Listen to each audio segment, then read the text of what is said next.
అందరికీ నమస్తే. ఈరోజు మీ ముందుకి జూబ్లీహిల్స్ రియల్ ఎస్టేట్ గురించి క్లుప్తంగా వివరించడానికి వచ్చాను. జూబ్లీహిల్స్ కమర్షియల్ ప్లాట్ సైజెస్ అయితే మీకు 2 లక్షల నుంచి 3 లక్షల వరకు కూడా ఉన్నాయి.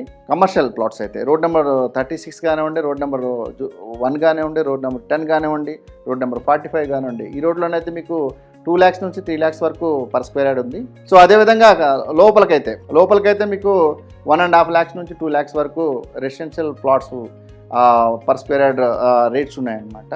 అదేవిధంగా పర్ ఎస్ఎఫ్టీ రేట్ అయితే అపార్ట్మెంట్స్లో ప్రస్తుతం జూబ్లీహిల్స్లో ప్రప్రథమంగా చాలా మంచి అపార్ట్మెంట్స్ కన్స్ట్రక్ట్ అవుతున్నాయి. అదే డిఎస్ఆర్ వాళ్ళు అక్కడైతే పర్ ఎస్ఎఫ్టీ 18,000 వరకు ఉంది. సో స్టాండర్డ్ అపార్ట్మెంట్స్ అయితే మీకు 14,000 నుంచి 15,000 వరకు కూడా నడుస్తున్నాయి అన్నమాట. సో అదేవిధంగా కమర్షియల్ పర్ ఎస్ఎఫ్టీ వచ్చేసరికి 20,000 నుంచి 22,000 వరకు నడుస్తుంది. సో అదేవిధంగా రెంట్స్ కూడా అంతే. జూబ్లీహిల్స్లో కమర్షియల్ అయితే 100 రూపాయల నుంచి 150 రూపాయల వరకు నడుస్తుంది. సో లోపలికైతే 50 నుంచి 100 వరకు నడుస్తుంది అనమాట. ఇది అదేవిధంగా జూబ్లీహిల్స్ 200 గజాలు 300 గజాలు ప్లాట్లు దొరకవు జూబ్లీహిల్స్లో. సో మినిమం 600 నుంచి 800, 1000, 2000 గజాల ప్లాట్లే ఉంటాయన్నమాట.